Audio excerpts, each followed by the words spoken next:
Un milliardaire trouve une petite mendiante endormie sur le sol. Seule dans le froid, elle semblait fragile, mais cachait un mystère. En l'aidant, il ne savait pas que sa vie allait changer à jamais. Ce qui avait commencé par de la compassion s'est transformé en un destin inattendu. Avant de commencer, inscrive-toi à la chaîne et dis-nous dans les commentaires d'où tu nous regardes. La nuit était froide et silencieuse à Paris lorsque Thomas Mercier franchit les portes de son manoir dans le quartier des Invalides. La réunion du conseil de Mercier Développement s'était prolongée au-delà de toute attente et la fatigue pesait sur ses épaules. Sa montre Patek Philippe indiquait plus de minuit. Il aurait dû se sentir satisfait. Un nouveau contrat de plusieurs millions venait d'être signé pour la construction d'un complexe d'affaires dans le centre financier. Un pas de plus dans l'expansion de son empire. Mais comme cela arrivait depuis quelque temps, ce succès semblait vide. Son cœur portait une solitude qu'aucune fortune ne pouvait combler. La bruine typique parisienne avait fait une trêve cette nuit-là, mais l'air froid pénétrait encore jusqu'aux os. Thomas congédia son chauffeur et entra seul, préférant le silence à une compagnie forcée. À 42 ans, il avait accompli ce que peu de Français réussissaient. Parti de Lille, il avait bâti un empire immobilier qui s'étendait à travers tout le pays. Sa fortune était estimée en milliards. Son nom apparaissait constamment dans les magazines économiques et sa présence créait l'effervescence dans n'importe quel événement. Pourtant, en fermant la porte de ce manoir imposant, il n'était qu'un homme solitaire. Dans le silence absolu du hall d'entrée, quelque chose attira son attention. Au milieu du sol en marbre italien, un petit corps était recroquevillé, immobile. Son cœur s'accéléra un instant. Quelqu'un aurait-il pénétré dans sa maison? Quelqu'un était-il blessé? Il s'approcha, et à la faible lumière de l'énorme lustre en cristal, il put mieux voir. C'était une jeune femme fragile, vêtue de vieux vêtements usés, le visage marqué par l'épuisement. Ses cheveux bouclés et ébouriffés tombèrent sur ses yeux, et ses doigts étaient abîmés, indiquant que le travail dur faisait partie de sa routine. Elle tenait un chiffon de nettoyage, comme si elle avait essayé de résister au sommeil jusqu'au dernier moment. Thomas avait déjà vu la misère auparavant, dans son enfance à Lille qu'il avait tant travaillé à oublier, dans les ruelles sales d'où il avait un jour rêvé de s'échapper. Mais jamais dans sa propre maison, jamais si près de sa réalité actuelle. En lui touchant l'épaule, elle se réveilla en sursaut, les yeux marrons écarquillés par la peur. Elle se leva si vite qu'elle faillit tomber. Son regard désespéré trahissait une peur profonde, comme quelqu'un qui connaissait déjà très bien la cruauté du monde. « Excusez-moi, monsieur, je ne voulais pas. Je jure que ça ne se reproduira plus, » murmura-t-elle, essayant d'ajuster l'uniforme froissé de l'entreprise de nettoyage sous-traitante qui fournissait des services pour le manoir. Thomas l'observa avec curiosité. Elle devait avoir environ 25 ans, mais ses yeux portaient le poids de quelqu'un qui avait vécu beaucoup plus longtemps. Il y avait quelque chose de familier dans cette situation qui le dérangeait profondément. « Comment vous appelez-vous » demanda-t-il d'une voix plus douce qu'il ne l'avait prévu. « Marie Lambert, monsieur. Marie Lambert, répondit-elle, tremblant encore. Je sais que je n'aurais pas dû m'endormir, mais je suis resté pour finir le polissage du sol et j'ai fini par... Vous ne faites pas partie de l'équipe habituelle, constata-t-il, reconnaissant tous les employés qui fréquentaient sa maison. J'ai commencé aujourd'hui, monsieur. C'est mon premier jour. Ou c'était... Sa voix faiblit. S'il vous plaît, ne le dites pas à la superviseure. J'ai vraiment besoin de ce travail. Il y avait de la dignité dans cette supplication, une force qui contrastait avec l'apparente fragilité. Thomas remarqua des callosités sur ses mains, ses doigts abîmés par le travail acharné. Il se souvint de sa propre mère, qui lavait le linge à Lille pour pouvoir payer ses études, avant qu'il n'obtienne sa première bourse. « Depuis combien de temps travaillez-vous aujourd'hui » demanda Thomas intrigué. « Depuis 5 heures. »« Du matin, monsieur. J'ai 2 emplois. Le matin, je travaille dans une boulangerie à Montreuil et l'après-midi, je viens ici, » expliqua-t-elle, maintenant plus calme, percevant qu'il ne semblait pas irrité. « Et où habitez-vous ?»« Dans la banlieue, monsieur. Je partage un petit appartement avec 3 autres personnes.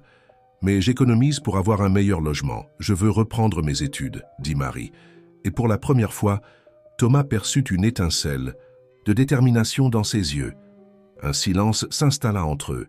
Marie s'attendait à être congédiée à tout moment, mais à sa surprise, Thomas se dirigea vers un fauteuil élégant et s'assit, lui indiquant de faire de même sur le canapé en face. Hésitante, elle obéit. « Mon assistante personnelle part en congé de maternité la semaine prochaine, commenta-t-il, comme s'il se parlait à lui-même. J'ai besoin de quelqu'un d'intelligent et de discret pour la remplacer. » Marie écarquilla les yeux, ne comprenant pas la tournure de la conversation. « Vous connaissez quelqu'un » demanda-t-elle, confuse. Thomas se permit un sourire discret. C'était la première fois qu'il souriait sincèrement depuis des semaines. « Je la regarde en ce moment. »« Moi ?» La voix de Marie sortit dans un filet. « Mais je suis femme de ménage. Je n'ai même pas terminé le lycée. Et pourquoi? Ne l'avez-vous pas terminé ?» La question directe la prit par surprise. Marie baissa les yeux. « J'ai dû abandonner mes études quand ma grand-mère est tombée malade. C'était juste nous deux. Elle est partie l'année dernière. Depuis, j'essaie de me reconstruire. » Thomas acquiesça, comprenant plus qu'elle ne l'imaginait. Lui aussi connaissait la perte, connaissait la lutte. « Tout le monde mérite une seconde chance, Marie. Vous semblez intelligente et, vu l'état de ce sol, dévouée. Qu'en dites-vous? Vous êtes sérieux. » L'incrédulité affichée sur son visage était authentique. « Vous ne me connaissez même pas. »« Parfois, nous en savons plus que nous ne le pensons, » répondit-il, énigmatique. « Le salaire est 10 fois ce que vous gagnez ici, avec tous les avantages, y compris une mutuelle et une aide à l'éducation. Vous commencez lundi. Vous pouvez terminer votre baccalauréat et faire des études supérieures, si vous le souhaitez. » Marie sentit ses yeux s'embuer. Cela ne pouvait pas être réel. Des choses comme ça n'arrivaient pas dans la vie réelle, pas à des personnes comme elle. « Pourquoi ?» fut la seule question qu'elle parvint à formuler. Thomas se leva, ajustant son costume impeccable. « Parce qu'un jour, quelqu'un a cru en moi quand personne d'autre n'y croyait, » répondit-il, tendant la main. « Alors, avons-nous un accord ?» Le cœur battant et l'esprit rempli de doutes et d'espoir, Marie accepta la poignée de main, sans imaginer que ce geste changerait à jamais le cours de sa vie. Et peut-être, sans qu'aucun des deux ne s'en rende compte à ce moment-là, cela changerait aussi la vie de Thomas Mercier. « Nous avons un accord, » répondit-elle, la voix étouffée par l'émotion, mais ferme comme quelqu'un qui sait qu'elle vient de prendre la décision la plus importante de sa vie. Cette nuit-là, quand elle quitta enfin le manoir des Invalides, Marie regarda le ciel nuageux de Paris avec les yeux de quelqu'un qui voyait les étoiles pour la première fois, même si elles étaient cachées par la pollution de la métropole. Dans son esprit, une seule pensée résonnait. Peut-être, juste peut-être, sa vie pourrait être différente maintenant. Le jour se leva avec un soleil timide, essayant de percer les nuages au-dessus de Paris. Marie se réveilla des heures, avant le nécessaire, anxieuse et encore incrédule face aux événements du vendredi précédent. Elle avait passé tout le week-end à essayer d'assimiler le changement radical dans sa vie. La proposition de Thomas Mercier semblait irréelle, un de ces contes de fées modernes qu'elle n'avait jamais imaginé vivre. Sa petite chambre dans la banlieue de Montreuil contenait à peine un lit et une armoire. Mais c'est là qu'elle choisit soigneusement le seul vêtement qu'elle considérait approprié pour son premier jour. Un jean foncé sans déchirure, un chemisier blanc simple et un blazer bleu marine acheté dans une friperie il y a 2 ans pour un entretien d'embauche. Elle se regarda dans le miroir brisé accroché au mur et tenta de dompter ses boucles rebelles, les attachant en un chignon discret. Pendant qu'elle se préparait, les voix de ses colocataires résonnaient dans son esprit. Aucune d'entre elles n'avait cru quand Marie leur avait parlé de son nouvel emploi. « Toi, assistante personnelle de Thomas Mercier ?» avait ri Émilie avec dédain. « Le gars est milliardaire, Marie. Des gens comme nous n'entrent dans ces bureaux que pour nettoyer le sol ou servir du café. Es-tu sûre qu'il n'y a pas d'autres intérêts en jeu ?» insinua Sophie, avec un sourire malicieux. « Les hommes riches ne donnent pas d'opportunités gratuitement. » Marie secoua la tête, éloignant ses commentaires. Il y avait quelque chose de sincère dans les yeux de Thomas Mercier cette nuit-là, quelque chose qui allait au-delà de tout intérêt douteux. C'était presque comme s'il avait vu quelque chose en elle qu'elle-même ne parvenait pas à voir. Le trajet en bus et en métro jusqu'au centre financier de Paris n'avait jamais semblé si long. La nervosité faisait retourner son estomac et elle toucha à peine au pain avec du beurre qu'elle avait apporté comme petit déjeuner. Lorsqu'elle arriva enfin à l'imposant édifice de Mercier Développement, un gratte-ciel de verre et d'acier qui se distinguait dans le quartier de la Défense, ses genoux faillirent céder. À la réception, elle fut accueillie par des regards méfiants. La réceptionniste, une femme élégante, aux cheveux blonds et au maquillage impeccable, fronça les sourcils en entendant son nom. Marie Lambert. Nous n'avons aucune Marie Lambert programmée pour aujourd'hui. Monsieur Mercier m'attend. Je suis sa nouvelle assistante personnelle, expliqua Marie, se sentant de plus en plus petite sous le regard inquisiteur. La réceptionniste fit un appel rapide, et son visage se transforma en surprise mal dissimulée. Veuillez patienter. Quelqu'un va venir vous chercher. Quelques minutes plus tard, une femme d'âge moyen, vêtue d'un tailleur gris parfaitement ajusté, s'approcha avec un sourire cordial. « Marie, je suis Isabelle Prado, responsable des ressources humaines. Monsieur Mercier m'a prévenu de votre arrivée. Veuillez me suivre. » Dans l'ascenseur panoramique qui montait directement au 40e étage, Isabelle essayait de dissimuler sa curiosité. « Alors, vous avez de l'expérience comme assistante de direction. » « À vrai dire, non, admit Marie, sentant son visage s'échauffer. « Mais j'apprends vite et je travaille dur. » Isabelle sourit, mais il y avait quelque chose dans ce sourire qui n'atteignait pas ses yeux. « Monsieur Mercier a dit que vous aviez du potentiel. Il se trompe rarement sur les gens. » Les portes de l'ascenseur s'ouvrirent directement sur une antichambre élégante. Devant une double porte en bois noble, avec le nom Thomas Mercier en lettres métalliques discrètes. « Ce sera votre poste de travail », indiqua Isabelle, montrant un grand bureau avec un ordinateur dernier cri. Claire, l'assistante actuelle, en est à ses derniers jours avant son congé. Elle va vous orienter sur tout. Comme par magie, une femme enceinte avec un sourire gentil apparut à la porte de la salle principale. « Vous devez être Marie. Venez, Thomas vous attend. » Le bureau de Thomas Mercier était aussi imposant que lui-même. Des fenêtres du sol au plafond offraient une vue panoramique de Paris, une ville qu'il avait aidé à transformer avec ses projets. Quand Marie entra, il était au téléphone, mais fit signe qu'elle s'asseye. Il portait un costume impeccablement coupé, certainement italien, et son attitude dégageait une autorité naturelle. « Envoyez les contrats aujourd'hui même. Je veux que ce soit réglé avant la fin de la journée, » dit-il, terminant l'appel. Puis il se tourna vers Marie avec un sourire réservé. « Vous êtes venue. »« Je pensais ne pas avoir le choix, » répondit-elle, regrettant immédiatement son manque de formalité. À sa surprise, Thomas rit. « Nous avons tous des choix, Marie. Vous auriez pu simplement ignorer mon offre et continuer votre vie. » Personne sain d'esprit ne refuserait une opportunité. « Comme celle-ci, » répondit-elle honnêtement. « Vous seriez surprise, » commenta-t-il énigmatique. « Bien, Claire va vous montrer tout ce que vous devez savoir. Dans 2 semaines, vous serez livré à vous-même. » Les semaines suivantes furent un tourbillon pour Marie. Claire était patiente et méticuleuse, lui enseignant depuis le fonctionnement du système complexe de planification jusqu'aux petits détails des préférences de Thomas. Il ne prend jamais de café après 3 heures de l'après-midi. Il préfère toujours l'eau gazeuse lors des réunions et il déteste être interrompu quand il analyse des contrats, expliquait Claire. Cela semble beaucoup maintenant, mais vous prendrez vite le coup. Pendant qu'elle apprenait les nuances de son nouveau poste, Marie affrontait également les regards et les chuchotements dans les couloirs. Personne ne comprenait comment une inconnue, sans qualification apparente, avait été choisie pour un poste aussi convoité. « On dit qu'elle était femme de ménage », commenta une cadre, assez fort pour que Marie l'entende en passant dans le couloir. « Il doit y avoir autre chose dans cette histoire », répondit une autre avec un sourire malicieux. Ces commentaires faisaient mal, mais Marie était déterminée à prouver sa valeur. Dans ses moments libres, elle étudiait voracement le marché immobilier, l'histoire de l'entreprise et avait même commencé un cours en ligne de gestion. Le soir, dans sa petite chambre à Montreuil, elle passait des heures à absorber des informations, se préparant pour le lendemain.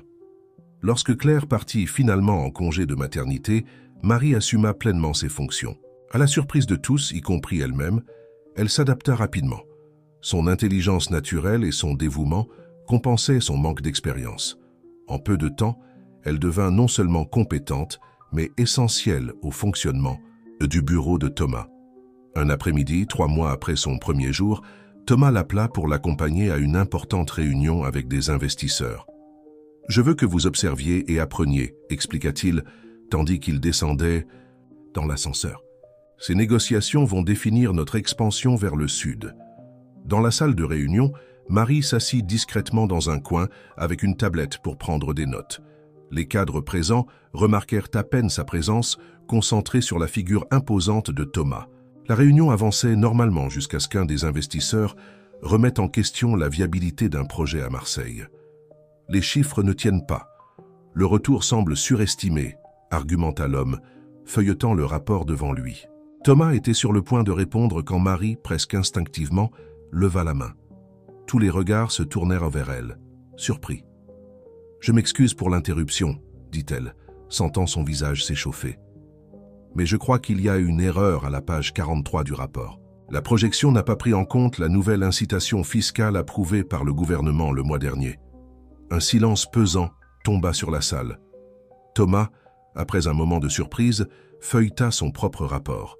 « Marie a raison, » constata-t-il, avec un léger sourire. « L'incitation augmente notre marge de 4%, ce qui rend le projet parfaitement viable. » La réunion se poursuivit, mais quelque chose avait changé. Marie n'était plus seulement une observatrice, elle était devenue partie active de la discussion, répondant à des questions spécifiques que Thomas lui adressait. Quand tout le monde sortit, il resta dans la salle, l'observant avec un mélange de surprise et d'admiration. « Comment saviez-vous à propos de cette incitation fiscale? Ce n'était pas dans les briefings que je vous ai transmis. » Marie ajusta nerveusement une mèche de cheveux qui s'était échappée de son chignon. « J'ai suivi les bulletins économiques des régions où nous avons des projets. J'ai pensé que ce serait utile d'être à jour. » Thomas s'acquiesça, pensif. « Vous continuez à me surprendre, Marie Lambert. Je crois que j'ai trouvé un diamant brut cette nuit-là. » À ce moment, quelque chose changea entre eux. Ce n'était plus seulement une relation entre patron et employé. C'était un partenariat naissant, une connexion basée sur le respect mutuel et, bien qu'aucun des deux ne l'admette encore, une admiration qui grandissait chaque jour. En retournant à son bureau, Marie remarqua que les regards dans les couloirs avaient changé. Il n'était que plus de mépris ou de curiosité malveillante. Il y avait du respect en eux, peut-être même une touche d'envie. En seulement 3 mois, elle avait prouvé sa valeur. Et ce n'était que le début. Ce soir-là, avant de quitter le bureau, Marie reçut un email de Thomas. C'était simple et direct. « Demain, 8 heures, je veux discuter de votre avenir dans l'entreprise. » Le cœur battant, elle éteignit l'ordinateur et prit son sac. Tandis qu'elle descendait par l'ascenseur panoramique, elle observa les lumières de Paris qui commençaient à s'allumer au crépuscule. La ville qui l'avait toujours intimidée semblait maintenant un champ de possibilités. Et pour la première fois depuis longtemps, Marie sentit qu'elle appartenait vraiment à quelque part. L'horloge marquait exactement 7h30, quand Marie traversa les portes tournantes de Mercier Développement. En 6 mois, son monde s'était complètement transformé. Le salaire généreux lui avait permis de déménager dans un petit appartement à Vincennes, beaucoup plus proche du travail. Pour la première fois, elle avait un endroit à elle, sans avoir à partager avec des étrangers. Les soirées d'études avaient porté leurs fruits, elle suivait un cours de gestion d'entreprise dans une école privée grâce au programme éducatif de l'entreprise et ses notes étaient exemplaires. Mais la réunion prévue pour ce matin la rendait anxieuse. Que voulait Thomas discuter concernant son avenir? Aurait-elle commis une erreur qu'elle n'avait pas remarquée? Tandis qu'elle montait dans l'ascenseur, elle ajusta nerveusement le tailleur bleu marine qu'elle avait acheté avec son premier salaire, une pièce simple mais élégante, un symbole de sa nouvelle réalité. « Bonjour Marie », salua Thomas quand elle entra dans son bureau. Contrairement à l'habitude, il n'était pas derrière son imposant bureau, mais confortablement assis sur l'un des canapés de l'espace de réunions informelles, une tasse de café à la main. Ponctuelle comme toujours. « Bonjour, monsieur Mercier », répondit-elle, maintenant encore la formalité qu'elle considérait appropriée dans l'environnement de travail, malgré la proximité croissante entre eux. « Asseyez-vous, s'il vous plaît », indiqua-t-il. « Et après tout ce que nous avons vécu, je pense que vous pouvez m'appeler Thomas quand nous sommes seuls. » Marie acquiesça, s'asseyant sur le canapé en face de lui. La vue de Paris était éblouissante de cette hauteur, avec le soleil du matin illuminant les bâtiments de l'avenue des Champs-Élysées au loin. « Vous savez que j'observe vos progrès, n'est-ce pas ?» commença-t-il, posant la tasse sur la table basse. « Je dois dire que vous avez dépassé toutes mes attentes. »« Merci, monsieur Thomas », se corrigea-t-elle, encore mal à l'aise avec cette intimité. « Ce n'est pas seulement pour votre performance en tant que mon assistante, qui est exceptionnelle, Soit dit en passant, continua-t-il, c'est la façon dont vous voyez à l'entreprise dans son ensemble. Vous ne vous limitez pas à vos fonctions. Vous pensez toujours en avance, anticipant les problèmes, proposant des solutions. Le visage de Marie s'échauffa avec le compliment.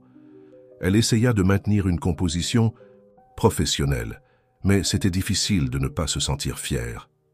Hier soir, poursuivit Thomas, se levant pour prendre un dossier sur son bureau, je révisais quelques rapports et j'ai trouvé ces notes qui sont les vôtres. Marie reconnut immédiatement les feuilles qu'elle avait jointes à un document sur les avantages sociaux. C'étaient des observations personnelles qu'elle avait faites, sans intention de les partager. « Je m'excuse, je n'aurais pas dû inclure cela dans les documents officiels », commença-t-elle à expliquer, mais Thomas l'interrompit d'un geste. « Au contraire, je suis impressionné par votre analyse des programmes de croissance de l'entreprise. » Il prit une des feuilles et lut « Le véritable potentiel de Mercier Développement est gaspillé en limitant les opportunités de croissance, uniquement au cadre supérieur. Les employés de base, ceux qui portent les opérations quotidiennes, n'ont pas de parcours clair pour progresser. » Marie se mordit la lèvre nerveuse. Ces mots semblaient trop audacieux maintenant qu'elle les entendait dans la voix de son employeur. « C'est juste une observation personnelle, » justifia-t-elle.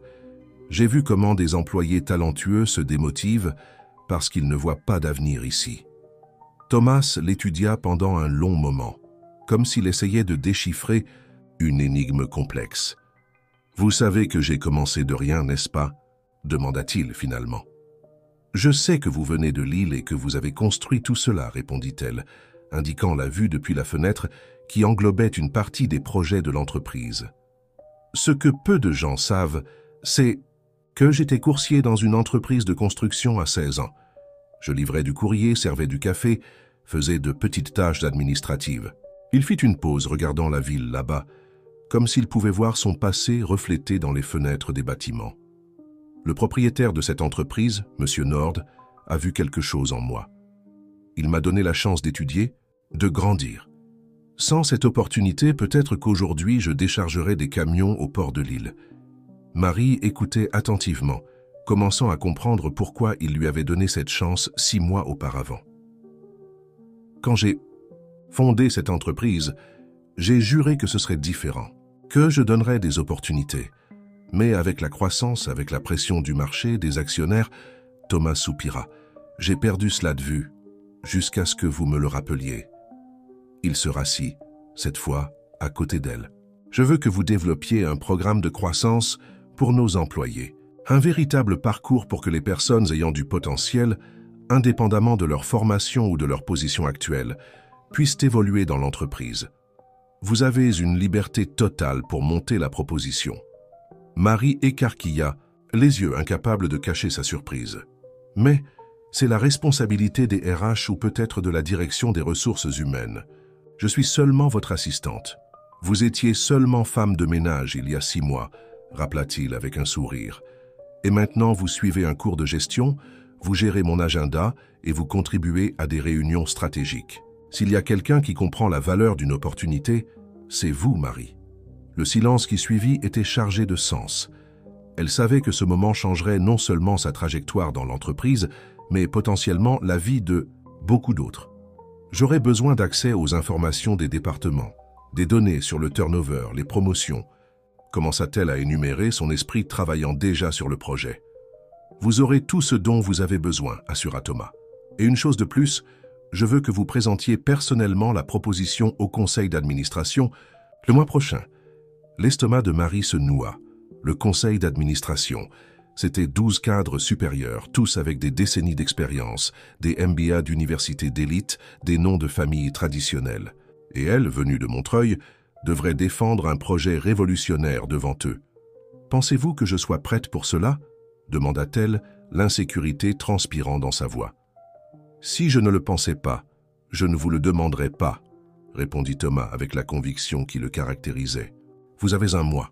Surprenez-moi encore une fois. » Dans les semaines qui suivirent, Marie se plongea corps et âme dans le projet. Elle le baptisa « Initiative Ascension », un programme complet qui créait des parcours de développement pour tous les niveaux hiérarchiques de l'entreprise. Elle interviewait des employés, étudiait des cas de réussite dans d'autres sociétés, dessinait des organigrammes de carrière. Ces soirées étaient repartagées entre les cours à l'école et le perfectionnement de la proposition. Un après-midi, alors qu'elle travaillait sur son ordinateur, elle remarqua la présence de quelqu'un debout à côté de son bureau. Elle leva les yeux et rencontra le regard froid de Richard Aguillon, le directeur financier de l'entreprise. « Alors c'est vrai, dit-il, avec un sourire qui n'atteignait pas ses yeux. L'assistante prodige va présenter au conseil. » Marie se redressa sur sa chaise, essayant de dissimuler son malaise. Richard était connu pour sa compétence implacable, mais aussi pour abattre quiconque qu'il considérait comme une menace pour son territoire. « Oui, je développe un programme de développement interne, répondit-elle, maintenant un ton professionnel. « Fascinant, commenta-t-il, avec une ironie à peine voilée. Une assistante sans expérience corporative va nous apprendre comment gérer les talents. Thomas a toujours eu un goût particulier pour les protéger. » Avant que Marie ne puisse répondre, la voix de Thomas retentit derrière eux. « Un problème, Richard ?» Le directeur financier adopta instantanément une posture plus cordiale. « Je faisais juste connaissance avec notre étoile montante, » répondit-il, avec une jovialité feinte. « Ce sera intéressant de voir votre présentation, Marie. »« Quand ?» Il s'éloigna, Thomas s'approcha du bureau de Marie. « Ne vous laissez pas intimider, dit-il à voix basse. Richard est brillant avec les chiffres, mais il a une vision limitée quand il s'agit de personnes. Et il sait que votre proposition pourrait changer l'équilibre du pouvoir dans l'entreprise. Pourquoi me voit-il comme une menace ?» questionna Marie, confuse. « Je n'essaie pas de prendre la place de qui que ce soit. »« Parce que vous représentez le changement, » expliqua Thomas. « Et des gens comme Richard ont peur de changer le système qui les avantage. » Dans les jours qui précédèrent la présentation, les rumeurs sur le programme et sur la relation entre Marie et Thomas s'intensifièrent. Certains suggéraient une relation romantique, d'autres pariaient qu'elle était une parente éloignée ou qu'elle avait une sorte de pouvoir sur lui. La vérité, qu'il avait simplement reconnu son potentiel, semblait inimaginable pour ceux habitués aux jeux de pouvoir et aux intérêts obscurs. Finalement, le jour de la présentation arriva. La salle de réunion du conseil au 41e étage avait une atmosphère intimidante. Une table ovale en bois massif dominait l'environnement, entourée de fauteuils en cuir occupés par des personnages aux expressions sérieuses et aux costumes coûteux. Marie ajusta nerveusement le collier discret qu'elle avait acheté spécialement pour l'occasion, une petite ancre en argent, symbole de la fermeté dont elle aurait besoin de faire preuve. Quand elle entra, accompagnée par Thomas, tous les regards se tournèrent vers elle. Richard Aguillon, assis à la droite du siège principal, affichait un sourire sceptique. À ses côtés, Anne-Laure Vignon, la directrice du marketing, observait avec une curiosité authentique. Les autres directeurs oscillaient entre l'indifférence polie et la méfiance mal dissimulée. « Mesdames et messieurs du conseil, » commença Thomas, prenant place à la tête de la table. « Comme vous le savez, nous sommes ici pour connaître une proposition innovante développée par Marie Lambert. Je vous demande de l'écouter avec un esprit ouvert. Marie, s'il vous plaît. » Les mains légèrement tremblantes, elle connecta son ordinateur portable au projecteur. L'écran derrière elle s'illumina avec le logo de l'initiative Ascension, créée par elle-même, un escalier stylisé qui formait le A, symbolisant la croissance continue. « Bonjour à tous », commença-t-elle, sa voix plus ferme qu'elle ne l'espérait. « Ce que je présente aujourd'hui n'est pas seulement un programme de développement, mais une philosophie qui peut transformer l'ADN de Mercier Développement. »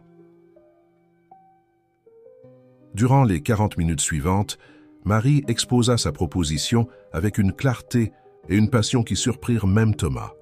Elle présenta des données, des graphiques, des témoignages d'employés. Elle montra comment des programmes similaires avaient réduit le turnover et augmenté la productivité dans d'autres entreprises. Elle expliqua comment l'identification et la nutrition des talents internes pourraient créer une culture de loyauté et d'excellence. Actuellement, 78% de nos postes de leadership sont pourvus par des recrutements externes, souligna-t-elle, montrant un graphique révélateur.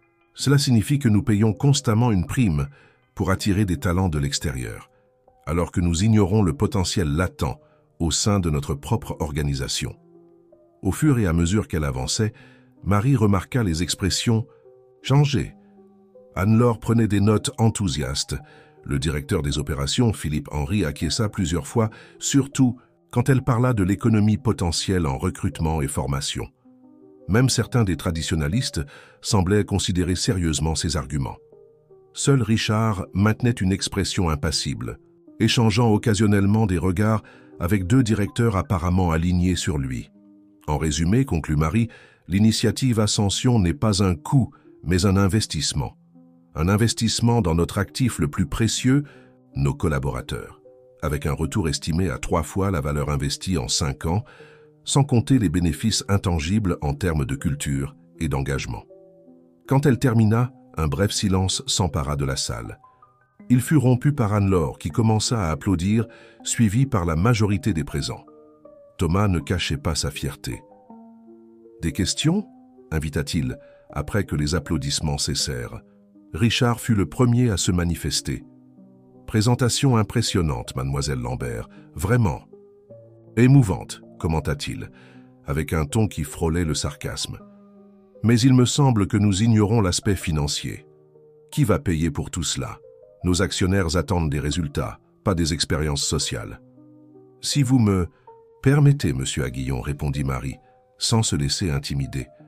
Comme je l'ai montré dans les diapositives 27 à 32, les coûts seront plus que compensés par la réduction du turnover, qui nous coûte actuellement environ 15 millions par an, uniquement en processus de licenciement et d'embauche, sans parler de la productivité perdue pendant les transitions. Anne-Laure intervint. Je suis d'accord avec Marie. De plus, notre enquête de climat organisationnel du dernier trimestre a montré une insatisfaction croissante concernant les opportunités de carrière. Cela affecte déjà notre réputation en tant qu'employeur. La discussion suivit, animée, avec des opinions divisées. Finalement, Thomas demanda un vote. Par 8 voix contre 4, l'initiative Ascension fut approuvée pour une mise en œuvre immédiate.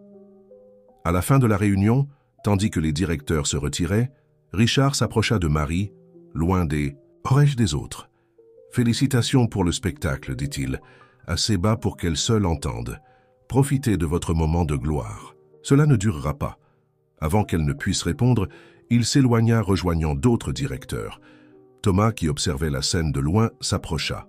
« Ne vous inquiétez pas pour lui, Richard a toujours été un mauvais perdant. »« Ça ne comprend pas pourquoi il s'oppose autant, » commenta Marie, encore perturbée par la rencontre. Thomas soupira, regardant dans la direction du directeur financier qui s'éloignait. Certaines personnes voient la vie comme un jeu à somme. Nul. Si quelqu'un gagne, elle croit avoir perdu quelque chose. Richard est comme ça. Mais ce qui compte, c'est que nous avons réussi. L'initiative Ascension est une réalité. Cet après-midi-là, Thomas surprit Marie avec une nouvelle proposition.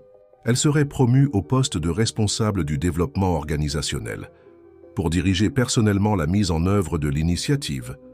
Un bureau à elle, une petite équipe, et la chance de voir sa vision transformée en réalité. « Vous avez créé cela, expliqua-t-il.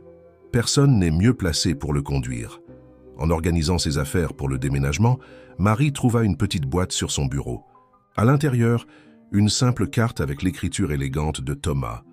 Pour vous rappeler que nous avons tous besoin d'une encre quand nous naviguons en eau trouble. Sous la carte, un délicat bracelet en argent avec un pendentif en forme d'encre assorti au collier qu'elle avait porté lors de la présentation. Elle toucha l'objet du bout des doigts, ressentant une émotion qui allait au-delà de la gratitude professionnelle. Quelque chose changeait entre eux, quelque chose qui n'avait pas encore de nom, mais qui devenait de plus en plus impossible à ignorer. Les 3 premiers mois de l'initiative Ascension dépassèrent toutes les attentes.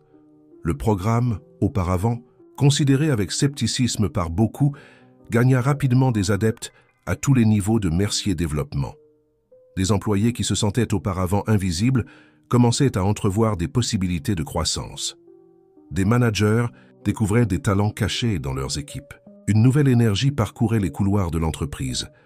Le bureau de Marie, situé au 39e étage, était devenu un point de rencontre. Sa porte était toujours ouverte, et il était courant de voir des assistants administratifs jusqu'à des coordinateurs de projets attendre pour lui parler. La jeune femme de Montreuil dirigeait maintenant une équipe de 6 personnes et disposait de son propre budget.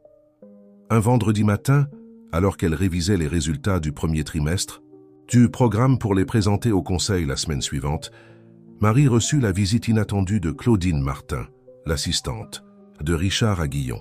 « Il veut vous voir. » Maintenant, informa Claudine sans cacher un certain plaisir dans cette convocation abrupte. « Je suis au milieu d'une préparation importante, » répondit Marie, indiquant l'écran de l'ordinateur, rempli de graphiques. « Je peux passer après le déjeuner ?» Il a dit que c'était urgent, insista Claudine avec un sourire énigmatique. « Si j'étais vous, je ne le ferais pas attendre. » Avec un soupir résigné, Marie sauva ses fichiers et suivit Claudine jusqu'à l'étage de la direction financière. Le bureau de Richard était une expression de son caractère, organisé jusqu'à l'obsession, décoré dans des tons de gris et noir, sans une seule photographie personnelle ou objet qui révélerait un quelconque trait d'humanité. « Entrez. »« Marie, invita-t-il sans lever les yeux des papiers qu'il analysait. « Fermez la porte, s'il vous plaît. » L'excès de formalité était un mauvais signe. Depuis l'approbation de l'initiative, Richard avait évité tout contact direct avec elle, se limitant à des communications froides par email, quand c'était strictement nécessaire. « En quoi puis-je vous aider, Richard ?» demanda-t-elle, optant pour une approche directe. Il leva finalement les yeux, l'étudiant avec une expression illisible. « Vous savez pourquoi vous êtes ici ?»« Je n'en ai pas la moindre idée, » répondit Marie, gardant son sang-froid. Richard sourit, un sourire froid qui n'atteignait pas ses yeux bruns. « Intéressant. » Il fit glisser un dossier à travers la table vers elle. « Peut-être que ceci rafraîchira votre mémoire. » Marie ouvrit le dossier et sentit son sang se glacer. C'étaient des rapports financiers de l'initiative Ascension, avec plusieurs dépenses entourées en rouge. À côté, des copies d'approbation signées par elle pour des paiements à des fournisseurs de formation et de conseils. « Je ne comprends pas, » dit-elle, authentiquement confuse. « Ce sont des dépenses approuvées dans le cadre du budget. » Du programme. « Vraiment ?» Richard se pencha en avant, les yeux brillants d'une satisfaction prédatrice. « Alors pourquoi avons-nous découvert que l'entreprise Horizon Consultant, qui a reçu plus de 300 000 € pour des formations de cadres, a été enregistrée seulement 3 mois avant que vous n'approuviez le contrat? Et pourquoi son adresse fiscale est-elle la même que celle d'un de vos cousins ?» Le choc sur le visage de Marie était authentique. « C'est impossible. Je n'ai aucun cousin avec un cabinet de conseil. Horizon a été recommandé par le département des RH. Il est sur la liste des fournisseurs approuvés. » Richard secoua la tête avec un faux regret. « Nous avons des documents, Marie, des contacts téléphoniques, des emails. Tout indique que vous avez dirigé des contrats vers des sociétés fantômes en échange de commissions. » Il fit une pause dramatique. « Cela s'appelle du détournement de fonds. C'est un crime. La pièce semblait tourner. Cela ne pouvait pas arriver. C'était un coup monté, évident, mais si bien élaboré qu'elle douterait d'elle-même si elle n'était pas absolument certaine de son innocence. « C'est absurde, » protesta-t-elle, la voix tremblante d'indignation. « Je vais parler à Thomas immédiatement. »« Monsieur Mercier est déjà au courant de la situation, » informa Richard avec une satisfaction mal dissimulée. « Je vous suggère de rentrer chez vous et d'attendre. Le conseil se réunira extraordinairement lundi pour décider de votre avenir dans l'entreprise. » Sortant du bureau de Richard comme si elle était en transe, Marie essaya d'appeler Thomas. Elle tomba directement sur la messagerie vocale. Elle envoya des messages sans réponse. Quand elle arriva à son propre bureau, elle trouva Isabelle des RH qui l'attendait. « Je suis désolée, Marie, » dit la responsable, visiblement mal à l'aise. « Vous êtes suspendue jusqu'à lundi. J'ai besoin de votre badge et de la clé. »« Et du bureau ?» Marie remit les objets comme un automate. Dans sa poitrine, une douleur aiguë qui n'était pas physique. « Isabelle, vous me connaissez. Vous savez que je ne ferai jamais une chose pareille. » La femme détourna le regard. « Ce n'est pas à moi de juger. Suivez simplement le protocole et présentez-vous à la réunion du conseil lundi, 9 h. » Durant tout le week-end, Marie tenta de contacter Thomas. Appel, message, même un email détaillé expliquant son innocence et demandant une chance de parler. Son silence était assourdissant et douloureux. Le dimanche soir, alors qu'elle remuait sans appétit une soupe instantanée, son téléphone sonna enfin.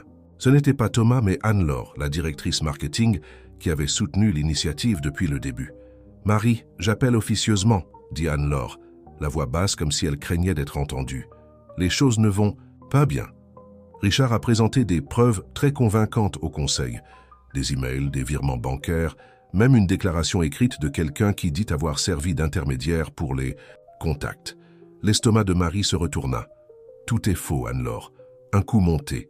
Je vous crois, » assura la directrice. « Mais vous avez besoin de plus que des mots pour vous défendre demain. » Richard était déterminé à tout exposer. Alors de la réunion de lundi, mais Thomas a réussi à le convaincre d'attendre l'enquête interne. Et Thomas, que pense-t-il de tout cela? Il y eut une pause inconfortable avant qu'Anne-Laure ne réponde. Il est réservé. Richard. Ça insinuait que vous avez utilisé votre proximité avec lui pour en tirer profit. La situation est délicate, Marie. Le conseil est divisé et maintenant c'est sa parole contre la vôtre. Quand elle raccrocha, Marie permit finalement aux larmes de couler. Ce n'étaient pas seulement des larmes de peur ou d'indignation, mais de profonde déception. Thomas l'avait trouvée sur le sol de son manoir, lui avait fait confiance quand personne d'autre ne l'aurait fait, lui avait donné la chance qui avait changé sa vie.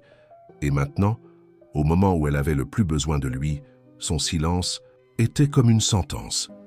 Le lundi, elle mit son meilleur ensemble, le même qu'elle avait porté pour la présentation de l'initiative Ascension, et attacha ses cheveux en un chignon sévère. Le bracelet avec l'encre resta dans le tiroir. Aujourd'hui, elle avait besoin de son armure complète, sans aucune vulnérabilité sentimentale. La réceptionniste au rez-de-chaussée parut surprise de la voir, comme si elle s'attendait à ce que Marie disparaisse simplement après les accusations. Dans l'ascenseur, elle rencontra Philippe Henry, le directeur des opérations, qui regarda de l'autre côté, feignant d'être absorbé par son téléphone portable. Quand les portes s'ouvrirent au 41e étage, Marie prit une profonde inspiration, se préparant pour la bataille la plus importante de sa vie. Ce n'était pas seulement son emploi qui était en jeu, c'était sa réputation, sa dignité, son histoire. La salle du conseil était déjà pleine quand elle entra. Les directeurs parlaient à voix basse, s'interrompant brusquement en la voyant. Richard, assis à côté de la chaise vide qui appartenait à Thomas, affichait un demi-sourire de triomphe mal dissimulé. Anne-Laure offrit un signe discret, le seul geste amical dans un environnement chargé de tension. « Veuillez vous asseoir, mademoiselle Lambert », indiqua le président du conseil, un homme aux cheveux gris nommé Albert Mendes, montrant une chaise, solitaire placée face à la table ovale, comme un accusé devant un tribunal. Marie obéit, gardant le dos droit et le menton levé. Elle ne leur donnerait pas le plaisir de la voir intimidée. « Comme vous le savez tous, commença Albert, nous sommes ici pour discuter des graves accusations portées contre mademoiselle Lambert. Monsieur Aguillon, veuillez présenter vos preuves. » Richard se leva, ajustant le nœud de sa cravate d'un mouvement étudié. « Avec tout le respect dû au conseil, je suggère que nous attendions monsieur Mercier avant de poursuivre. Après tout, il est le principal intéressé dans cette affaire compte tenu de sa proximité avec l'accusé. » Le ton insinuant ne passa pas inaperçu. Marie sentit son visage brûler, tant par la colère que par l'humiliation. « Thomas a appelé il y a 10 minutes, » informa Albert. « Il est bloqué dans les embouteillages à cause d'un accident sur le périphérique. Il a demandé que nous commencions sans lui. » Richard acquiesça, satisfait. « Dans ce cas, j'irai droit au but. » Il distribua des dossiers identiques à celui qu'il avait montré à Marie le vendredi. Ces dernières semaines, notre département a identifié des incohérences dans les contrats conclus par l'initiative Ascension, plus précisément des paiements substantiels à des entreprises récemment créées, avec peu ou pas d'expérience sur le marché, toutes liées d'une manière ou d'une autre à mademoiselle Lambert. Le murmure entre les directeurs augmenta. Marie sentit la colère monter. Cette farce était allée trop loin. « C'est absurde », protesta-t-elle, incapable de se contenir. « Je n'ai jamais... »« S'il vous plaît, mademoiselle Lambert, » interrompit Albert. « Vous aurez votre chance de vous défendre. Laissez monsieur Aguillon conclure. » Richard poursuivit, détaillant méticuleusement chaque preuve fabriquée. Des emails qu'elle aurait échangés avec des prestataires de services discutant de commissions. Des dépôts bancaires sur des comptes offshore. Une déclaration écrite d'un supposé intermédiaire qui n'est jamais apparu en personne. Quand il termina enfin, le silence dans la salle était lourd comme du plomb. Tous les regards se tournèrent vers Marie. « Qu'avez-vous à dire pour votre défense, mademoiselle Lambert ?» demanda Albert avec une expression impénétrable. Marie se leva, sentant ses jambes trembler, mais déterminée à ne pas montrer de faiblesse. Mesdames et messieurs du Conseil, tout ce que vous venez d'entendre est une fabrication, un coup monté méticuleux pour détruire non seulement moi, mais aussi le programme que vous avez tous approuvé. Elle regarda directement Richard. Monsieur Aguillon a toujours clairement exprimé son opposition à l'initiative. Maintenant, voyant son succès, il a trouvé un moyen de l'éliminer, en attaquant sa créatrice.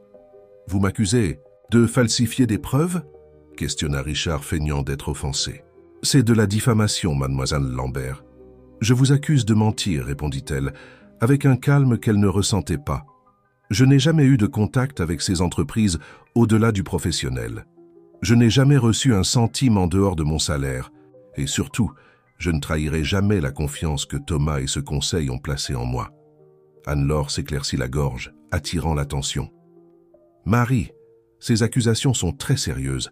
Sans preuve concrète de votre innocence, il est difficile. »« Des preuves ?» interrompit une voix grave depuis la porte. « J'en ai, des preuves. » Tous les regards se tournèrent vers l'entrée. Thomas Mercier se tenait là, une figure imposante dans son costume sombre, tenant un dossier rouge. Ses yeux rencontrèrent ceux de Marie un bref instant, avant de se diriger vers Richard qui avait visiblement pâli. « Je m'excuse pour le retard, » dit-il, marchant vers la tête de la table. « Mais c'était peut-être providentiel. Cela m'a donné le temps de rassembler ceci. » Il ouvrit le dossier et en sortit une clé USB, la connectant au système de projection de la salle. « Avant de prendre une décision, je crois que nous devrions tous voir ceci. » L'écran au mur s'alluma, montrant l'enregistrement d'une caméra de sécurité. La date dans le coin inférieur indiquait le dimanche précédent, 23h17. Le lieu était facilement identifiable, le bureau de Marie. L'enregistrement montrait clairement Richard Aguillon entrant dans le bureau de Marie, utilisant une carte-clé qui ne devrait pas avoir accès à cette zone. Avec des mouvements furtifs, il s'assit à l'ordinateur et inséra une clé USB. Pendant plusieurs minutes, il travaillait sur le clavier, transférant ou installant clairement des fichiers. Ensuite, il ouvrit quelques tiroirs, photographia des documents avec son téléphone portable et sortit finalement, regardant autour de lui pour s'assurer qu'il n'était pas observé. Un silence abasourdi s'empara de la salle du conseil.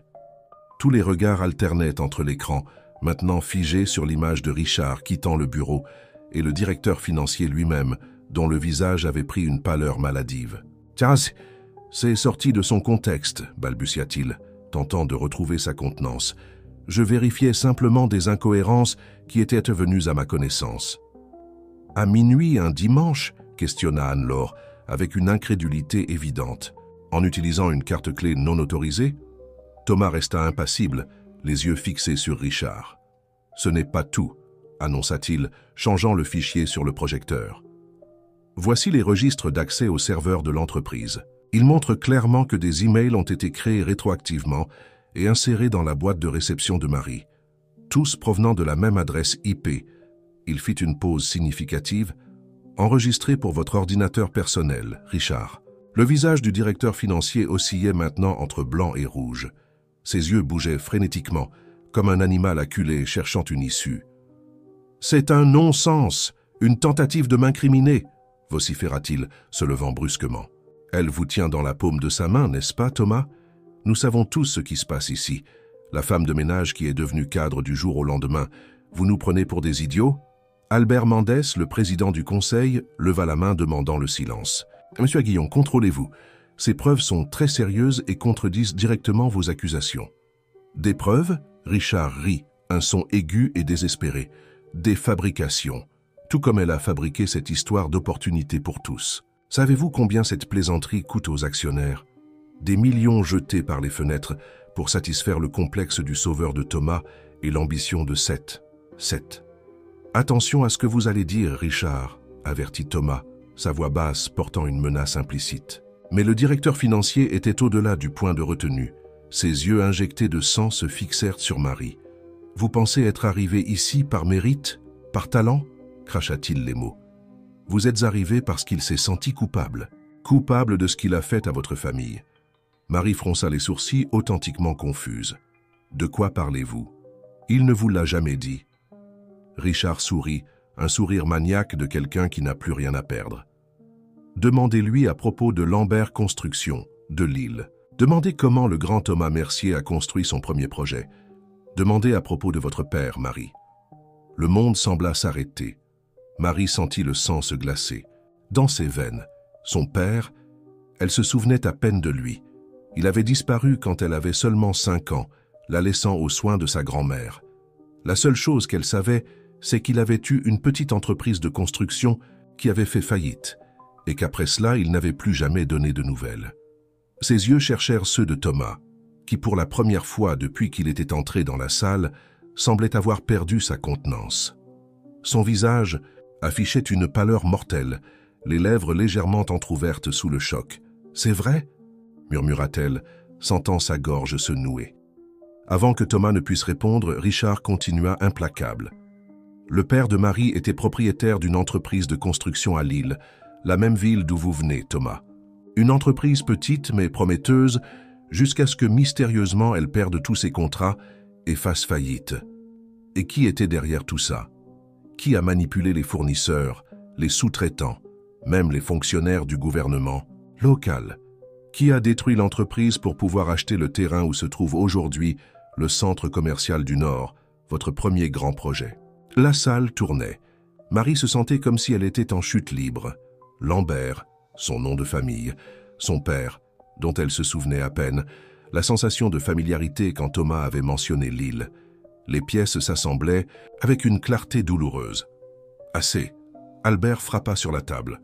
Cette réunion est terminée. Monsieur Aguillon, veuillez remettre votre badge et vos effets personnels au RH immédiatement. Vous êtes suspendu jusqu'à la conclusion d'une enquête formelle sur vos actions. Mais Richard ne semblait pas l'entendre. Il s'était complètement levé maintenant, pointant accusatoirement vers Thomas. Vous avez détruit son père, vous avez détruit sa vie, et maintenant, vous l'avez amené près de vous comme une forme malsaine de vous racheter. Ou était-ce pour la garder sous contrôle, pour vous assurer qu'elle ne découvrirait jamais la vérité? 2 agents de sécurité entrèrent dans la salle, convoqués discrètement par Albert. Richard n'offrit aucune résistance quand ils l'escortèrent dehors, criant encore des accusations de plus en plus incohérentes. Une porte se ferma et le silence pesant revint. Marie restait immobile, essayant de traiter ce qu'elle venait d'entendre, son regard fixé sur Thomas, cherchant une négation, une explication, n'importe quoi qui puisse démentir les paroles venimeuses de Richard. « Marie » commença-t-il, la voix basse et rauque. « Est-ce vrai ?» répéta-t-elle plus fermement cette fois. Son silence fut une réponse suffisante. Albert s'éclaircit la gorge, visiblement mal à l'aise. « Je crois que vous deux avez besoin d'un moment seul à seul. La réunion est suspendue. » Les membres du conseil sortirent rapidement, murmurant entre eux, lançant des regards curieux vers Thomas et Marie. Seule Anne-Laure s'arrêta brièvement à côté de Marie, serrant son épaule dans un geste silencieux, de soutien avant de quitter la salle. Quand ils furent seuls, Thomas s'affaissa dans un fauteuil, paraissant soudainement beaucoup plus vieux et fatigué. « Je ne savais pas qui vous étiez quand je vous ai trouvé cette nuit-là, » commença-t-il, regardant ses propres mains. « Je le jure sur tout ce qui m'est sacré. Je ne l'ai réalisé que lorsque vous avez mentionné votre grand-mère, quand vous avez dit votre nom complet. Lambert n'est pas un nom de famille rare, mais il y avait trop de coïncidences. » Marie resta silencieuse, chaque mot de Thomas tombant comme une pierre dans son cœur. « Alors vous m'avez donné cette opportunité par culpabilité ?» demanda-t-elle finalement, la voix tremblante d'émotion contenue. « Tout ce temps, tout ce qui s'est passé, c'était simplement votre façon de vous racheter. » Thomas se leva, passant les mains dans ses cheveux gris aux tempes. Au début, oui, il y avait de la culpabilité, admit-il, sachant qu'il lui devait au moins la vérité. Quand j'ai réalisé qui vous étiez, j'ai senti comme si le destin me donnait une chance de réparer quelque chose. Mais Marie, ce qui s'est passé, ensuite, la façon dont vous avez grandi, comment vous avez transformé cette opportunité en quelque chose de plus grand que nous tous, cela n'avait rien à voir avec la culpabilité. Il s'approcha, mais Marie recula, gardant ses distances. « Racontez-moi tout » exigea-t-elle. « Je veux savoir exactement ce qui est arrivé à mon père. » Thomas respira profondément, affrontant les yeux blessés et accusateurs d'elle. « Votre père, Éric Lambert, avait une petite entreprise de construction à Lille. Je travaillais pour un grand entrepreneur à l'époque, Monsieur Nord, comme je vous l'ai dit. Il fit une pause, cherchant ses mots. Il y avait un terrain stratégique au centre, parfait pour un centre commercial. Votre père avait l'option d'achat, mais il avait besoin de financement pour la concrétiser. Monsieur Nord m'a chargé de garantir que ce terrain nous revienne. À chaque mot, Marie sentait comme si un morceau de son histoire perdue était reconstruit, mais d'une manière douloureuse et déformée. J'étais ambitieux, implacable. J'ai convaincu des fournisseurs d'annuler des contrats avec votre père, des banques de refuser des prêts. J'ai utilisé des contacts à la mairie pour créer des obstacles bureaucratiques pour son entreprise. La voix de Thomas était chargée de honte. En 6 mois, Lambert Construction était en faillite. Votre père a tout perdu. Le terrain a été mis aux enchères et nous l'avons acheté pour une fraction de sa valeur. Et après, qu'est-il arrivé à mon père? Marie reconnaissait à peine sa propre voix. Il a disparu. Il y a eu des rumeurs selon lesquelles il était parti pour Lyon, puis Bordeaux. J'ai essayé de le retrouver des années plus tard, quand ma propre conscience ne me laissait plus dormir. Mais je n'ai jamais réussi. Des larmes silencieuses coulaient sur le visage de Marie. Toute sa vie avait été marquée par l'absence de ce père, par les difficultés qu'elle et sa grand-mère avaient affrontées. L'image qu'elle s'était construite de lui, un homme faible qui avait abandonné sa famille après un échec, prenait maintenant une nouvelle perspective. Pourquoi M. Nord voulait-il tant ce terrain? Demanda-t-elle, essayant de comprendre l'ampleur de l'histoire. Parce qu'il savait qu'il transformerait l'île. Et il l'a fait. Le centre commercial du Nord a généré des milliers d'emplois, a développé tout le quartier. Thomas secoua la tête. À l'époque, je me suis convaincu que la fin justifiait les moyens, que nous faisions quelque chose de plus grand, de plus important que ce qu'une petite entreprise de construction pourrait faire. Et vous ne vous êtes jamais repenti? Tous les jours, répondit-il sans hésitation. Ce fut mon premier grand succès professionnel et aussi mon plus grand regret. Quand M. Nord est décédé et m'a laissé une partie de ses affaires, je me suis promis que je construirais différemment, que je serais implacable avec les concurrents, oui, mais toujours dans les limites de la loi et de l'éthique. Marie se leva, ressentant le besoin de bouger.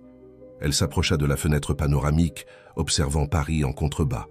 Combien d'histoires, comme la sienne et celle de son père, existeraient dans cette mer de bâtiments? Combien de vies transformées par les décisions de personnes puissantes? Et quand vous m'avez trouvé, qu'avez-vous ressenti?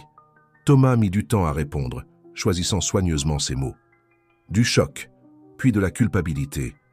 Ensuite, quelque chose que je ne peux pas expliquer, comme si l'univers me donnait une chance de rendre d'une certaine façon. Marie se retourna pour lui faire face. Alors toute cette histoire, ma promotion, l'initiative Ascension, tout n'était que votre façon de soulager votre conscience. Non, la véhémence dans sa voix l'a surpris. Ce que j'ai vu en vous cette nuit-là était réel, votre intelligence, votre détermination. Vous avez dormi sur le sol après des heures de travail, Marie. Cela dit quelque chose sur le caractère. Oui, je vous ai donné une opportunité, mais ce que vous en avez fait? Il fit un geste ample. Vous avez transformé une simple position d'assistante en une plateforme pour aider des centaines de personnes. L'initiative Ascension est votre création, pas la mienne. Un silence pesant s'installa entre eux. Marie se sentait tirée dans des directions opposées. La colère pour ce qu'il avait fait à son père luttait contre la gratitude pour l'opportunité qui avait transformé sa vie. Le sentiment de trahison face à la vérité cachée entrait en conflit avec la compréhension que, sans cette rencontre, elle serait probablement encore en train de nettoyer des sols la nuit. « J'ai besoin de temps », dit-elle finalement, prenant son sac. « J'ai besoin d'assimiler tout cela. » Thomas acquiesça, respectant sa décision. Quand elle était à la porte, il l'appela. « Marie, je sais que je ne mérite pas votre pardon, mais je veux que vous sachiez que, indépendamment du passé, ce que nous avons construit ici est réel. L'entreprise a besoin de vous. L'initiative a besoin de vous. » Elle s'arrêta, sans se retourner. « Et vous, avez-vous besoin de moi ?» La question resta en suspens, chargée de significations non dites, de sentiments non reconnus. « Plus que je n'ai jamais cru possible d'avoir besoin de quelqu'un, » répondit-il avec une honnêteté qui le surprit. Ça lui-même. Marie sortit sans répondre, laissant Thomas seul avec le poids de son passé et l'incertitude de l'avenir. Dans les semaines qui suivirent, Mercier Développement fut frappé par une tempête médiatique. Quelqu'un, et il n'était pas difficile de deviner qui, avait divulgué à la presse l'histoire sur la façon dont Thomas avait ruiné Lambert Construction au début de sa carrière. Des journalistes d'investigation déterrèrent des détails sordides, des témoignages d'anciens employés, des registres de transactions suspectes. La réputation soigneusement construite de Thomas Mercier s'effondra pratiquement du jour au lendemain. Les actions chutèrent, les investisseurs reculèrent, des projets furent suspendus.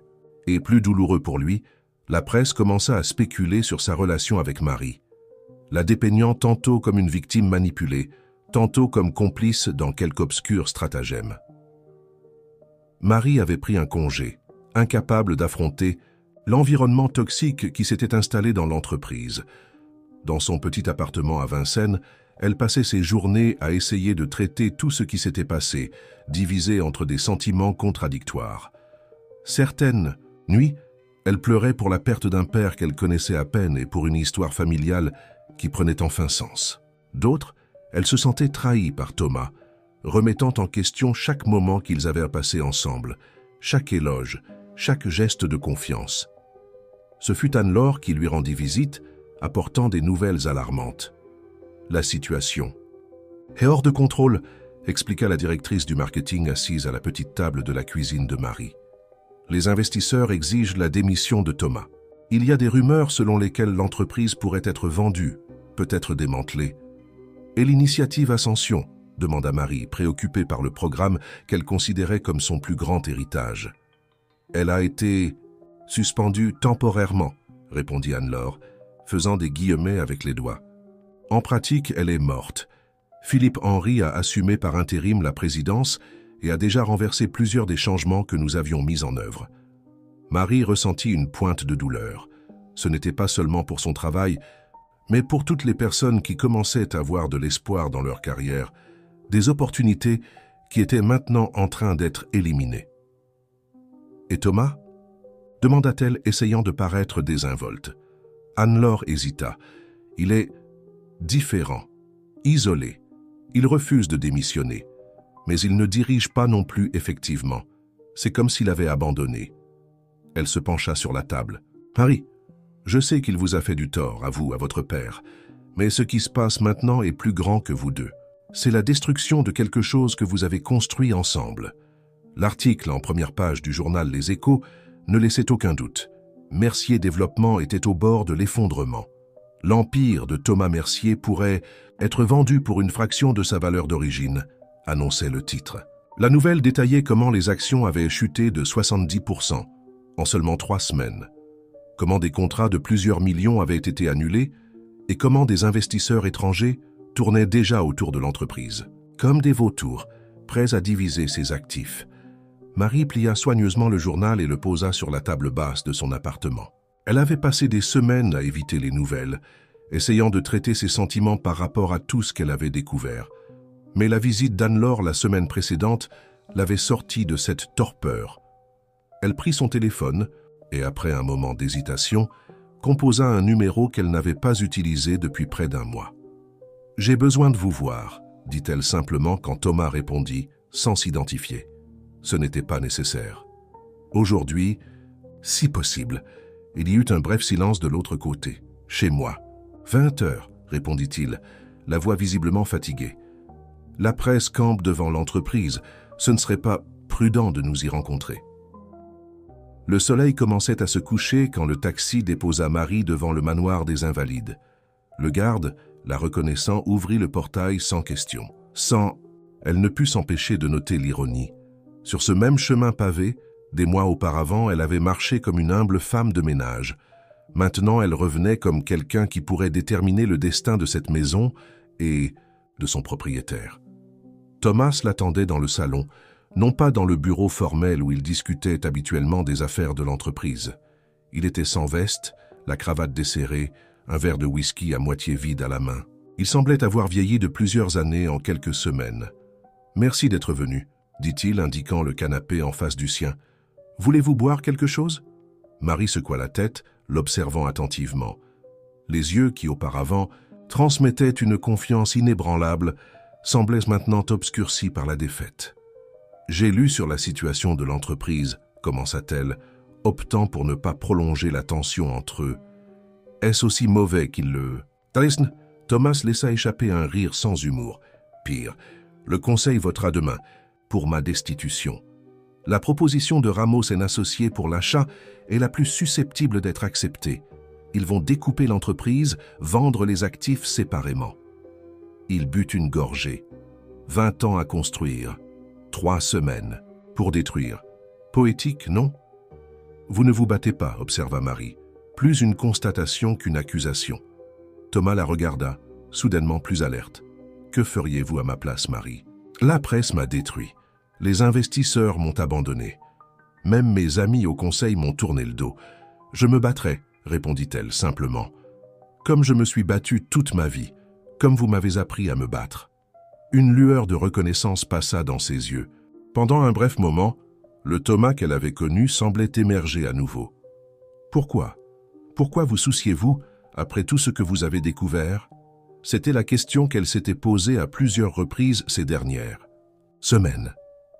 Parce que ce que vous avez fait à mon père était terrible, mais cela ne définit pas qui vous êtes aujourd'hui. Et parce que ce que nous perdons n'est pas seulement une entreprise ou votre patrimoine. Elle hésita, rassemblant son courage. Ce sont des rêves. Les rêves de chaque personne qui a cru en l'initiative Ascension. Les rêves de personnes, comme moi, qui ont finalement vu une chance de grandir. Elle ouvrit son sac et en sortit un dossier. Richard a été arrêté hier. Pas seulement pour avoir falsifié des documents pour m'incriminer, mais pour une série de fraudes que l'audit a découvertes. Elle fit glisser le dossier sur la table basse. Voici ce que vous ne savez pas. Il détournait des fonds, depuis des années. De petites sommes, difficiles à détecter. Et devinez quand cela a commencé? Juste après le lancement du centre commercial du Nord. Thomas prit le dossier, confus. Qu'est-ce que cela signifie? Le père de Richard était l'un des fournisseurs de Lambert Construction. Quand vous avez ruiné l'entreprise de mon père, vous avez aussi détruit son affaire. C'est ce qu'il ne vous a jamais dit. Toute cette vengeance, toute cette destruction, avait des racines plus profondes que nous ne l'imaginions. Tandis que Thomas feuilletait les documents, Marie continua. J'ai passé des semaines à enquêter. J'ai parlé avec d'anciens employés de Lambert Construction. J'ai fouillé dans les archives publiques à Lille. Elle fit une pause, respirant profondément. Et j'ai retrouvé mon père. Thomas leva brusquement les yeux. Il est vivant? Marie acquiesça, les yeux embués. À Bordeaux. Il a reconstruit sa vie. Il a une petite entreprise de rénovation résidentielle. Il n'est pas riche, mais il est respecté. Il a une autre famille maintenant, 2 enfants. Elle essuya une larme têtue. Il a pensé que ma grand-mère et moi serions mieux sans lui, qu'il était un raté. Typique orgueil masculin blessé. Thomas ferma le dossier, assimilant tout cela. Vous l'avez confronté à propos de moi? J'ai tout raconté. Sur vous, sur comment nous nous sommes rencontrés, sur l'initiative. Elle sourit légèrement. Vous savez ce qu'il a dit? Que les affaires sont ainsi, qu'il aurait dû être plus malin, mieux préparé, qu'il garde une rancune, oui, mais que la vie continue, et qu'il est fier de sa fille devenue cadre dans l'entreprise de l'homme qui l'a vaincu. Il a dit qu'il y avait une certaine justice poétique là-dedans. Le silence qui suivit était différent des précédents. Il n'était pas chargé de tension ou de ressentiment, mais de possibilités. Pourquoi me racontez-vous tout cela, Marie? Elle le regarda directement. Parce que je veux que vous vous battiez. Pas pour vous, pas pour votre empire, mais pour quelque chose de plus grand, pour ce que nous avons commencé ensemble. Thomas posa le verre sur la table, soudainement. Sobre? Comment? J'ai un plan, répondit-elle, se penchant en avant. Mais cela exigera des sacrifices et de la confiance, de nous deux. Pour la première fois depuis des semaines, un sourire sincère apparut sur le visage de Thomas Mercier. La salle de réunion du conseil n'avait jamais été aussi pleine. Outre les 12 directeurs, des représentants des principaux, investisseurs, des avocats et même 2 journalistes spécialement invités occupaient des chaises supplémentaires installées le long des murs. L'ambiance était celle d'un enterrement. Thomas entra ponctuellement, impeccable dans son costume, la posture droite qu'il avait toujours caractérisée restaurée. À la surprise générale, Marie l'accompagnait, élégante dans un tailleur, rouge contrastant délibérément avec la mer de gris et de bleu marine autour d'eux. « Mesdames et messieurs, merci de votre présence à tous », commença Thomas, se positionnant en tête de table. « Je sais que beaucoup attendaient ma démission. Aujourd'hui, je regrette de vous décevoir. Des murmures inquiets parcoururent la salle. Philippe Henry, le directeur des opérations qui avait assumé par intérim la présidence, s'ajusta inconfortablement dans son fauteuil. « Thomas, nous avons déjà discuté de cela, » intervint-il. « La situation est intenable. Les investisseurs. » « Les investisseurs ont tout à fait le droit d'être préoccupés, » convint Thomas. « Mais avant de prendre une décision, j'aimerais que vous écoutiez une proposition. Pas la mienne, mais la nôtre. » Il indiqua Marie. « Si après l'avoir entendu, vous souhaitez encore mon départ et la vente de l'entreprise, je ne m'y opposerai pas. » Les regards se tournèrent vers Marie, mélangeant curiosité et scepticisme. Elle fit un pas en avant, sentant le poids du moment, mais étrangement calme. Mercier Développement n'est pas en crise uniquement à cause du scandale, commença-t-elle, sa voix claire et affirmée. Celui-ci n'a été que le déclencheur. La véritable crise est d'identité, de but. Nous sommes devenus simplement une entreprise immobilière de plus, focalisée sur les résultats trimestriels, sans vision à long terme. Elle activa le projecteur, montrant des diapositives soigneusement préparées. Notre proposition est une réinvention complète. Transformer Mercier Développement en une entreprise certifiée B Corp, une entreprise qui équilibre but et profit, qui considère l'impact de ses décisions sur les employés, les clients, les fournisseurs, la communauté et l'environnement. Le silence stupéfait qui suivit fut brisé par un rire incrédule d'un des investisseurs.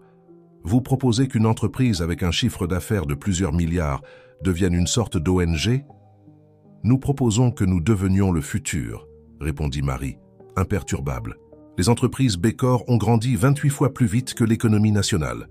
Patagonia, Ben & Jerry's, Nature & Découverte, toutes rentables, toutes leaders dans leur segment.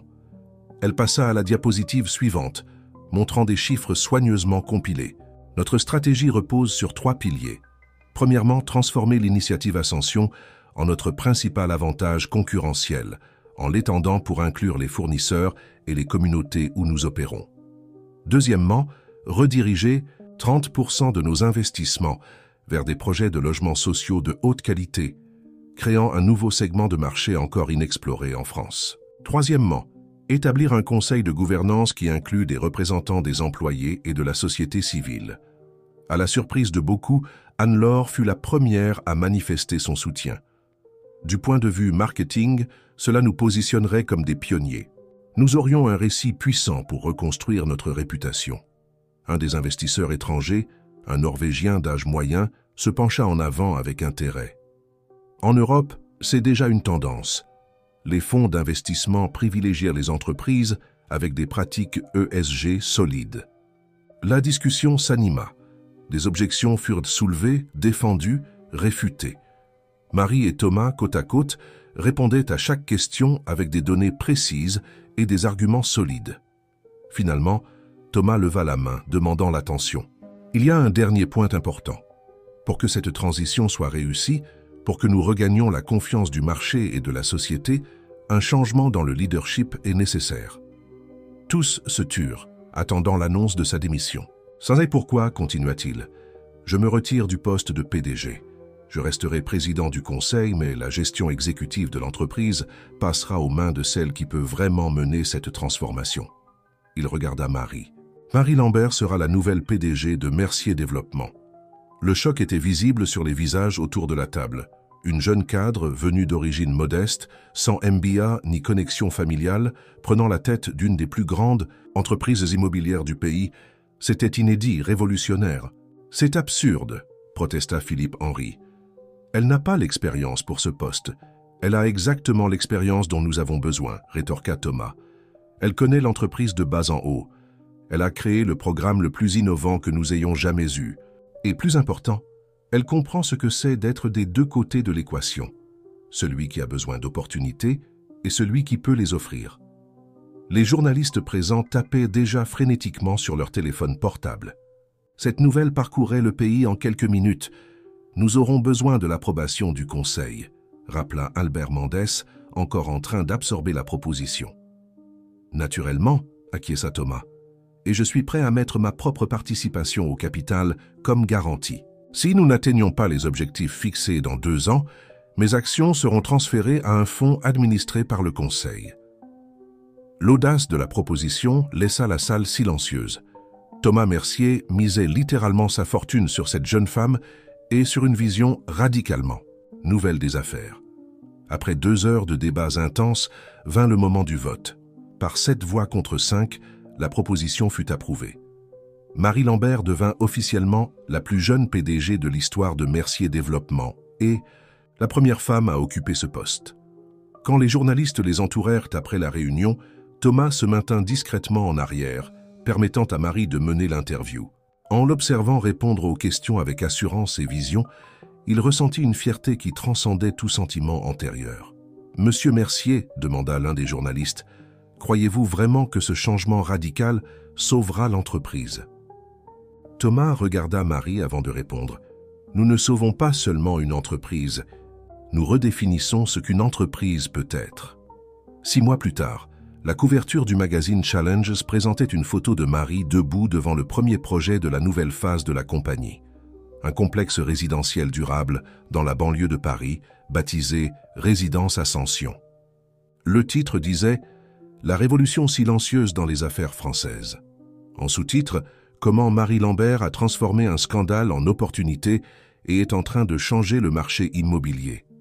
L'événement d'inauguration réunit des autorités, des entrepreneurs et principalement les futurs résidents, beaucoup d'entre eux des employés de Mercier Développement, bénéficiaires d'un programme de financement innovant. Parmi les invités spéciaux, un homme au dais, cheveux gris, observait tout avec des yeux embués.